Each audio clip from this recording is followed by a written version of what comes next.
Halo guys, kembali lagi dengan gue. Kali ini gue mau ngomongin spesifik tentang zat di makanan yang paling banyak disukai oleh semua orang. Gula, the silent killer. Masalahnya baru muncul ketika fakta tentang bahaya gula ini terungkap. Mungkin gue akan cerita dimulai dari salah satu presiden Amerika Serikat, Eisenhower. Dia itu mengalami serangan jantung. Dokter ngasih press conference tentang penyakit yang dialaminya. Dan dia ngasih tips gimana caranya menghindari penyakit jantung. Berhenti ngerokok, kurangin lemak dan kolesterol. Simple kan? Saran itu dikutip dari penelitiannya Ansel Keys. Dia itu adalah nutrisionis. Yang pada intinya adalah Keys itu ngasih hipotesis bahwa penyakit jantung itu disebabkan oleh lemak yang berubah jadi kolesterol. Terus numpuk di jantung. Akhirnya jantung lu tuh tersumbat dan membuat jantung berhenti memompa darah. Nah, Presiden Howard ngikutin sarannya, tapi akhirnya ya dia mati juga sih di tahun 1969 karena penyakit jantungnya itu. Kejadian itu membuat banyak peneliti skeptis. Bener nggak sih penyakit jantung disebabkan oleh lemak dan kolesterol? Bener sih, bener banget. Tapi lemak dan kolesterol itu dari mana sih? Akhirnya dibuatlah penelitian. Ternyata makanan yang paling berkorelasi dengan kematian gara-gara penyakit jantung itu gula sebenarnya, bukan makanan berlemak.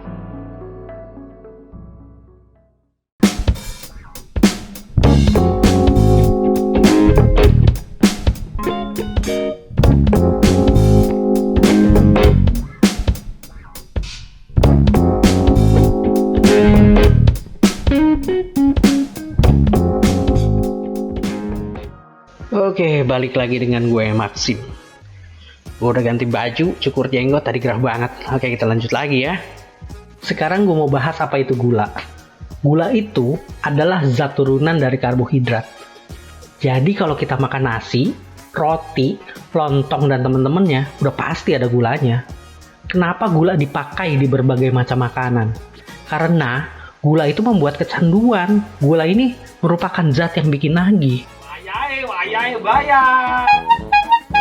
Lu nggak mungkin ketagihan makan sayuran. Lu nggak mungkin ketagihan makan salad. Kecuali lu pakai salad dressing, pakai mayonya, ada gulanya, bisa ketagihan. Itulah alasannya semua produk makanan kemasan pakai gula. Karena itu enak, menyenangkan, bikin ketagihan. Karena itu bikin lu pengen lagi, dan pengen lagi. Kita selalu berpikir bahwa obesitas itu karena kita terlalu banyak makan lemak. Padahal, penyebab utama obesitas itu adalah gula. Kalau kita makan banyak gula, kita akan selalu lapar. Pengen makan melulu bawaannya. Kenapa? Karena gula itu merupakan nutrisi kosong, nggak ada nutrisinya. Fungsi gula hanya sebagai penyedap. Nggak ada gunanya selain itu. Kalau kita makan makanan yang nggak ada nutrisinya, udah pasti kita selalu lapar terus. Karena tubuh nagih terus nutrisi yang harusnya mencukupi kebutuhannya. Beda kalau kita makan makanan yang bernutrisi. Lo makan makanan berprotein tinggi, daging misalnya. Makan karbo yang bernutrisi, makan sayur-sayuran. Lo akan cepet full dibanding kita makan gula setiap harinya. Emang betul, ada angka maksimal kita mengkonsumsi gula setiap harinya. Kira-kira ya 50 gram atau 5-9 sendok teh deh per hari. Tapi gue nggak bilang ya kalau misalkan makan gula 60 gram kita mati. Ya nggak gitulah. Tapi siapa sih yang ngikutin guidance dari angka tersebut?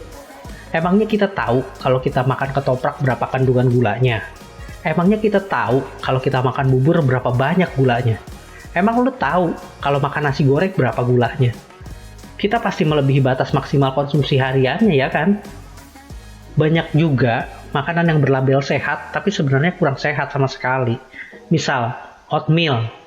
Oatmeal itu karbo tinggi loh. Bahkan ada produk yang mencapai 66 gram per takaran saji. Banyak gulanya di situ. Dan kalau kita nggak makan oatmeal dengan dressing yang bernutrisi, jadi kita makan makanan yang nggak ada nutrisinya gitu. Karena sedikit banget nutrisinya pada oatmeal. Apalagi orang itu banyak makan oatmeal pakai dressing yang manis-manis. Jadi ya makin banyak gulanya. Ada juga makanan yang dianggap sehat yang sebenarnya nggak sehat juga. Contohnya bubur nih. Bubur itu karbohidrat yang tidak kompleks. Apa artinya?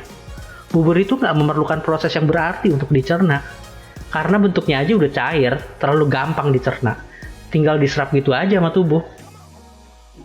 Tapi memang gula itu tidak bisa ditinggalkan.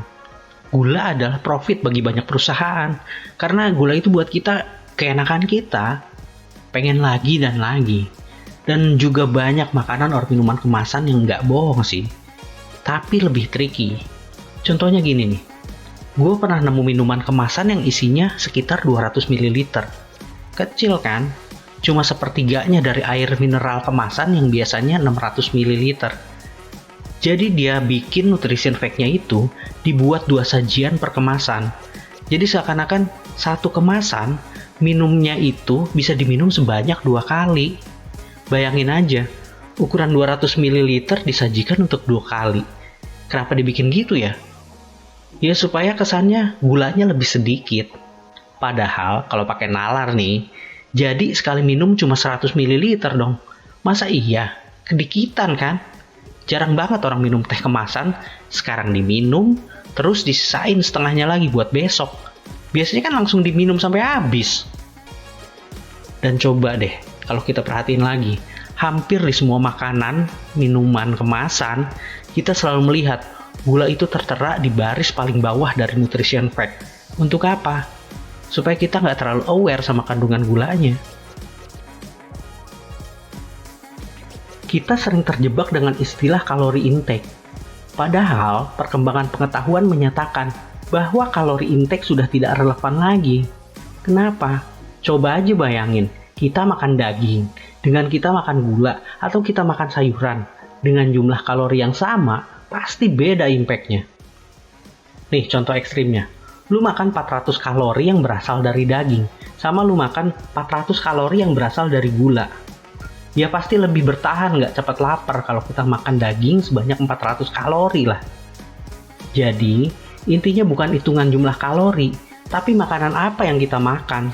Kalorinya sama, tapi jenis makanannya beda ya hasilnya beda. Walaupun jumlah kalorinya sama.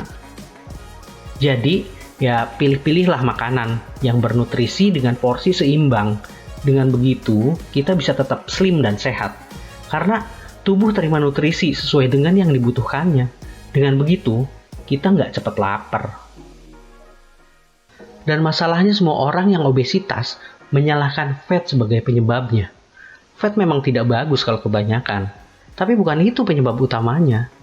Penelitian saat ini menunjukkan bahwa semua makanan dan minuman yang mengandung gula berlebih membuat kita lapar terus. Semakin sering konsumsi makanan atau minuman yang mengandung gula, semakin sering kita lapar. Seperti yang udah gue jelaskan sebelumnya, karena memang gula nggak ada nutrisinya dan nyandu. Di sisi lain, kita sering lapar, lalu makan lagi dan lagi. Tapi tubuh tetap kekurangan nutrisi, karena yang dibutuhkan tubuh nggak kita kasih. Tubuh butuh protein, lemak, fiber, vitamin, kalsium, butuh asam amino, dan masih banyak lagi. Jadi kalau pengen punya body slim, cakep, pol, dan panjang umur, satu dulu deh, saran dari gue. Ini aja, sebisa mungkin hindari gula, terutama gula sintetis. Karena dengan berusaha menghindari gula, kita dapat takaran yang ideal dalam konsumsi gula.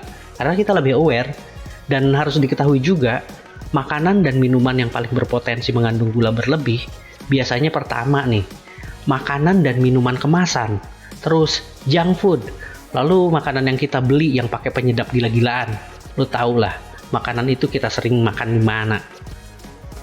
Makanya, untuk menghindarinya, sebaiknya makan makanan real food, organik. Masak sendirilah buat yang jomblo, atau minta dimasakin lah kalau ada yang mau. Jangan makan makanan fake food. Buat gue sih kayak sosis, nugget, bakso, odeng tuh yang kayak bakso-baksoan versi Jepang yang bentuknya macam-macam gitu. Roti, ya masih banyak lah yang diolah lagi dan dikemas. Makan itu daging sapi, ayam, ikan, telur, tempe, tahu, bisa sayur-sayuran, buah-buahan, dan masih banyak lah yang beneran hasil panen atau diternak. Ini baru real food.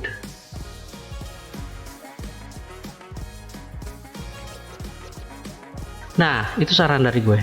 Hindari gula aja dulu. Ini bukan satu-satunya, tapi ini faktor dominan. Kenapa orang bisa obesitas, kena serangan jantung terus tamat. Masih banyak lagi supaya kita hidup sehat, cakep, dan panjang umur. Nanti gue bikin lagi video gimana caranya nurunin dengan cepat dan jaga berat badan dengan mudah dan gak menyiksa. Penasaran kan? Makanya subscribe sekarang sob. Terus aktifin lonceng notifikasinya. Udah sedikit lagi nih mau jadi. Oke, gitu aja dari gue. Sehat selalu. Sampai ketemu lagi di acara Maximum Balance selanjutnya. Gue Maxim undur diri dulu dan bye-bye.